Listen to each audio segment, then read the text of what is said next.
Hey everybody, it's Stickfit Guy, and today we're going on Pikmin. We're going to explore the Forest of Hope.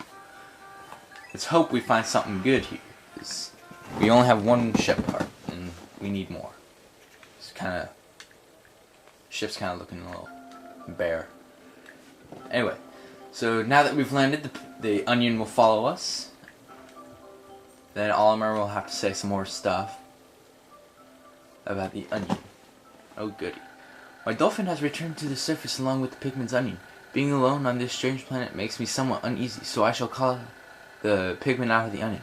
All I need to do is stand in the light beneath the onion and press A. So, let's do that. 25. That's all we get. So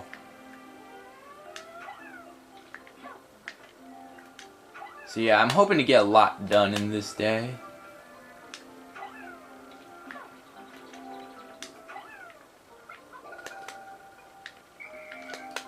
Now, as you can see, this tall grass right here, you can pick the grass and get a whole bunch of nectar or a whole bunch of yellow substance.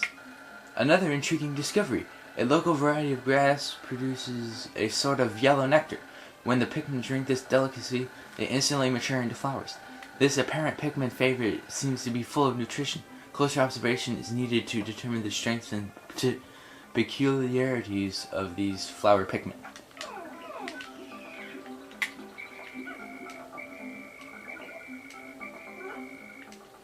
Okay, so we basically just got a whole bunch of flowers to make up for not getting any yesterday. Then you basically have to wait for them to break down this wall, which I'll probably cut ahead to doing. So, see you in a minute. Okay, the gate is just about down, and if you can see back there, we have a new enemy. Our first enemy of the game, and I believe it is called the Dwarf Spotty Bulborb. And these things are actually fairly simple to kill. You just need to throw basically just one Pikmin on his back and he'll pretty much die right then. He's fairly simple to kill, but see, just like that. He can pose some problems when they're in big number. When they're in big numbers.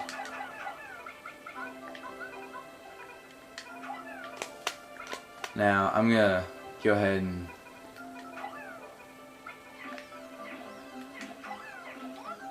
get all these pellets.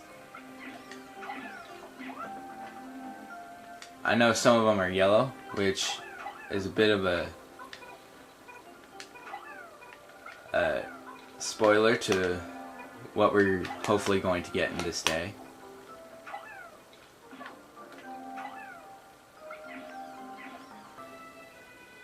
So now, if we come over here, we have two more Spotty Bulborbs. Or Spotty Dwarf Bulborbs.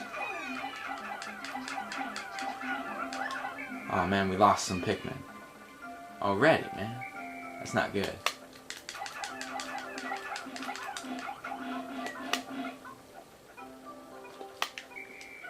Okay, so now we take all that. And I'm going to go ahead and grab these two red flowers, not the yellow one yet.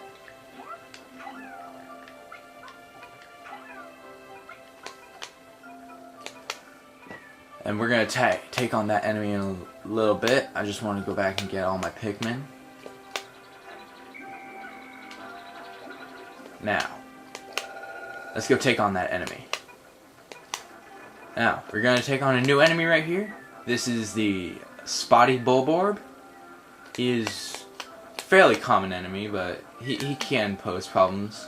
Especially when he's near another one. Oh man, I don't like that. So you basically just swarm him while he's napping, and you're pretty much almost guaranteed to kill. I say almost because there can be some problems. Now, before we carry him back, I'm going to get this piece, just so that I don't have to worry about it later.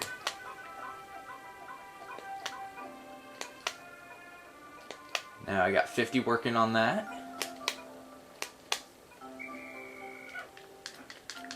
I'm gonna pick all these Pikmin.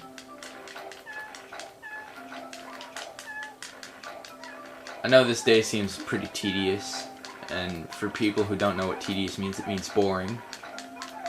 And I know it seems pretty boring, so... But you actually have to do most of this. Sorry if you can hear my button tapping. It's kind of loud whenever I pick Pikmin, or throw them repeatedly, so... Sorry about that. Eternal Fuel Dynamo. This should light things up. No more candles for me. I've now recovered 2 of 30 parts. If I can find just 3 more, I should be able to increase my ship's capabilities.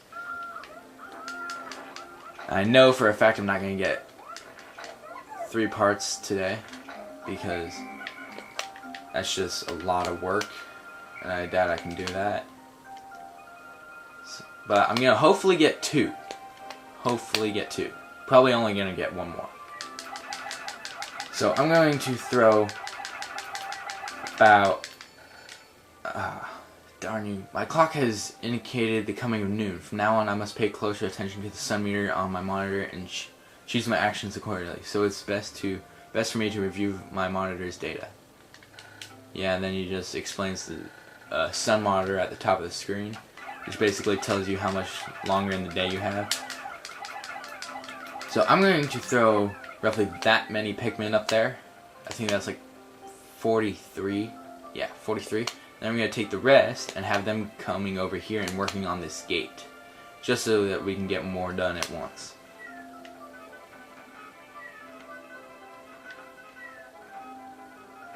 Come on, lazies. There. Now they're working on that gate. I'm going to walk all the way back over, and that's another good thing about the second game. You have 2 captains, so you don't have to walk across the map to do something again. As you can see, we have another part, and another spotty Bulborb. And I don't really like his placement because he's right at the entrance, so you have to walk along that wall. And he's at a downhill slope, so... There we go! Alright. So, let's see how many Pikmin this takes. 30. Perfect. That should be enough Pikmin. And now we can carry this guy back too. Alright, so... Oh, perfect timing. The gate just opened.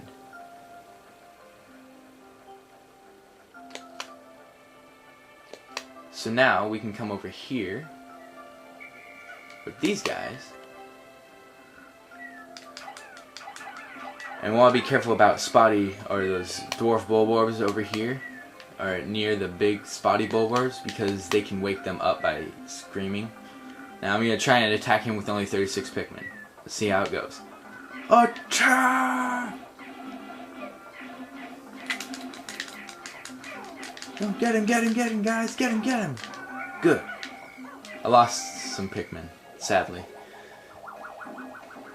But hey, what'd you expect?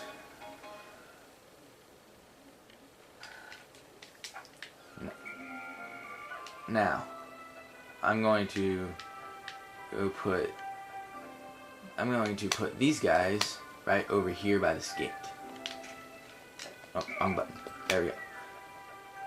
And I believe I don't need those guys anymore over there, so I'm going to come pick up this.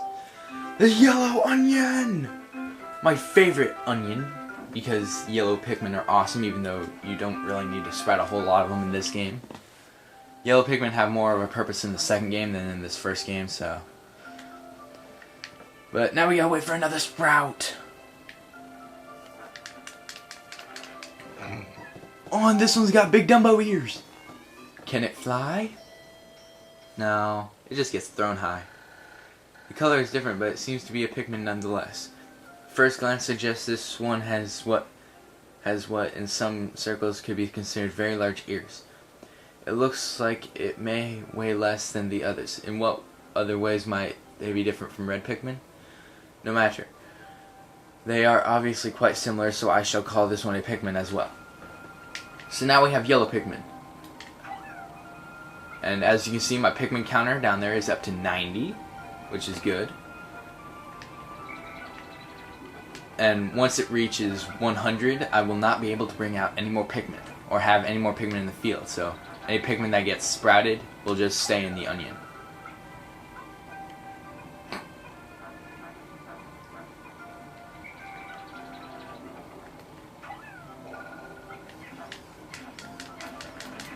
And we seem to be approaching 3/4 day. Or we might have already passed it up. I'm not sure. Wasn't paying attention. Oh, there's the 3/4 day ring, so.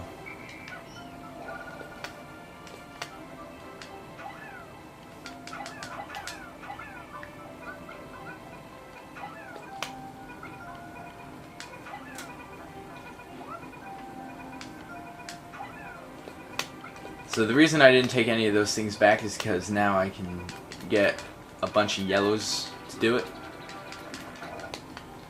I've made yet another Pikmin related discovery. Just when I was about to exceed 100 Pikmin in the field, the onion stopped expelling seeds, yet the total number of Pikmin continued to climb.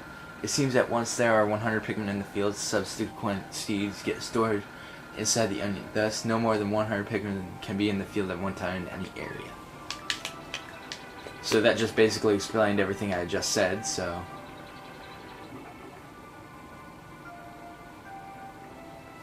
Come on. Nope. Accidentally threw him. And I'm probably not gonna get, I won't be able to get that third part today. Like I wanted to, so. Hopefully I'll be able to clear a path for it. We'll be coming back here tomorrow too, so. I wanted to save these bulbs for yellow Pikmin, because today you need to really build up your numbers.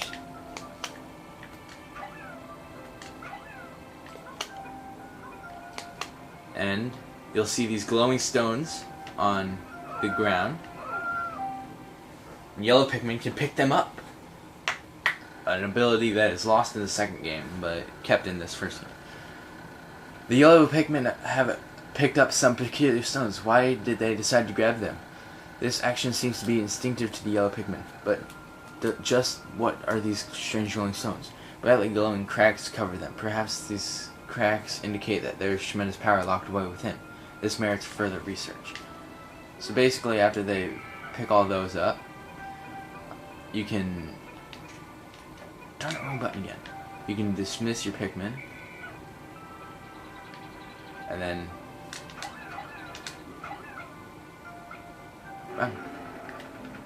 those stones can break down gates, or they can break down stone gates like that, or twig gates much easier than pounding on them.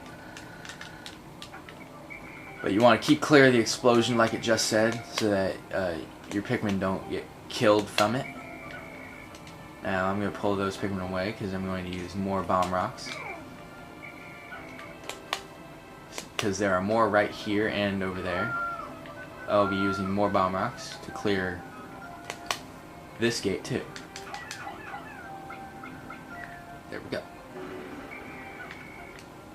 Alright, so I'm going to see if I can clear the path and hopefully pull that down. Pull that piece down.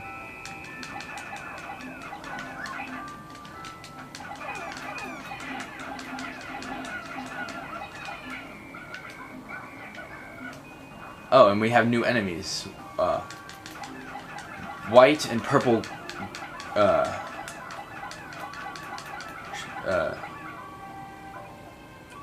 shear grubs. That's what they're called. Right now all you see are whites, and they can do no harm to your Pikmin whatsoever. So they're pretty harmless. Where are they taking that? Oh, good, they're just circling around. They can do no harm to your Pikmin whatsoever. So they're pretty much useless, or they pretty much can't do anything, so I'm gonna try and get this back, but I'm probably not going to. And see that indicator on your screen? That means that day end is approaching, and you want to make sure all your Pikmin are either in base or with you. and if they're not, they left behind